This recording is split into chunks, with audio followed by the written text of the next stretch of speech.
Konnichiwa दोस्तों, हमारे parliament के अंदर 43% ऐसे नेता हैं जिनके ऊपर क्रिमिनल चार्जेस हैं और उनमें से 29% ऐसे हैं जिनके ऊपर मर्डर, फिरौती, रेप जैसे चार्जेस हैं। और ऐसा नहीं है इनमें हमारे एमपीज ही शामिल हो, हमारे एमएलए भी इनमें कुछ पीछे नहीं है। अगर मैं दिल्ली 2015 इलेक्शंस के बारे में बात करूं तो 70 में से 43 ऐसे नेता जीतकर आए हैं हमारे जिनके ऊपर क्रिमिनल चार्जेस हैं। और अगर करंट सिचुएशन के बारे में बात की जाए तो 37 एमएलएज ऐसे हैं जिनके ऊपर क्रिमिनल चार्जेस हैं। और ये कोई ऐसे क्रिमिनल चार्जेस नहीं है कि किसी ने उनके ऊपर आरोप लगाया हो या फिर किसी ने एफआईआर दर्ज की हो। ये ऐसे क्रिमिनल चार्जेस हैं जो कि सुप्रीम कोर्ट के अंदर फ्रेम हो चुके हैं।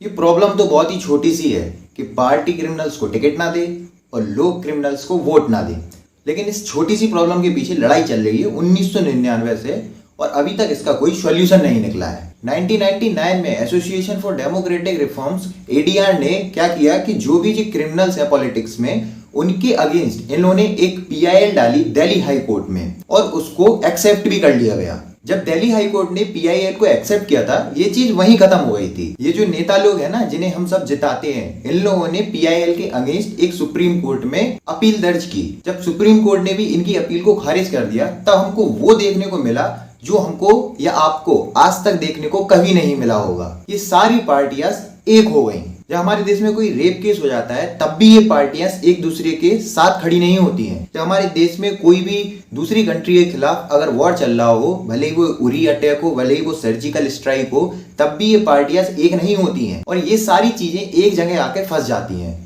और वो जगह का नाम है इंडियन कॉन्स्टिट्यूशन। और इंडियन कॉन्स्टिट्यूशन के हिसाब से जिसमें लिखा है कि कोई भी फाइनल जजमेंट जब तक पास नहीं हो जाता है तब तक ये डिसीजन नहीं ले सकते हैं कि वो एक क्रिमिनल है या नहीं है। और उसी चीज का बहुत ही अच्छे तरीके से ये नेता लोग हमारे फायदा उठाते हैं। अब यही कोई हमारा एक इंजीनियर हो या फिर कोई एक आईएएस पीसीएस की तैयारी कर रहा हो और उसके ऊपर कोई क्रिमिनल केस चल रहा हो तब भी उसको एप्लीकेबल नहीं किया जाता है वो फॉर्म भरने के लिए। यहाँ तक कि क्लर्क की जॉब भी उसके लिए एक बहुत बड़ी परेशानी खड़ी हो जाती है। लाखों लोग ऐसे हैं जिनके ऊपर अभी तक जजमेंट पास नहीं हुआ है लेकिन सालों से वो अपनी सजा काट रहे हैं जेल में। तो क्या फिर ये लॉ सिर्फ नेताओं के लिए ही एप्लीकेबल है? ये लॉ सिर्फ नेताओं के लिए ही चलते हैं, बाकी किसी के लिए नहीं चलते हैं क्या? एडीआर की रिपोर्ट के हिसाब से एक क्रिमिनल के 3% ज्यादा चांसेस होते हैं जीतने के इन कंपैरिजन टू एक नॉर्मल इंसान। एक क्रिमिनल ही क्यों ज्यादा असरदार बनता है एक पार्टी के लिए, उसके पीछे का एक बहुत बड़ा कारण भी है कि जब कोई भी पार्टी को फंड रेज करना होता है, ब्लैक मनी हो गया, सेल्फ फाइनेंस हो गया, कोई भी सिक्योरिटी लेनी होती है, तब ये क्रिमिनल्स अपनी पावर का यूज करके बहुत ही आसानी से इन चीजों को ले लेते हैं। तो ये पार्टीज के लिए भी बहुत ही आसान हो जाता है एक क्रिमिनल को टिकट देना। CMS centre of media studies के अनुसार 2019 लोकसभा के चुनाव में 50,000 करोड़ रुपए का पैसा खर्च किया गया था इलेक्शन में। पूरे वर्ल्ड में इंडिया सबसे ज्यादा पैसा खर्च करता है इलेक्शंस के टाइम पे, यूएसए से भी ज्यादा। अब आप लोग सोचते क्या हो कि कोई भी इंसान इतना पैसा खर्च कर रहा है तो क्या वो अपने रिटर्न ऑफ इन्वेस्टमेंट को नहीं देखेगा? और जब ये पार्टी इलेक्शन जीत जाती है तो ये पूरा सिस्टम अपने हिसाब से चलाते हैं और जो इनके सिस्टम के हिसाब से नहीं चलता है उसका ट्रांसफर कर दिया जाता है।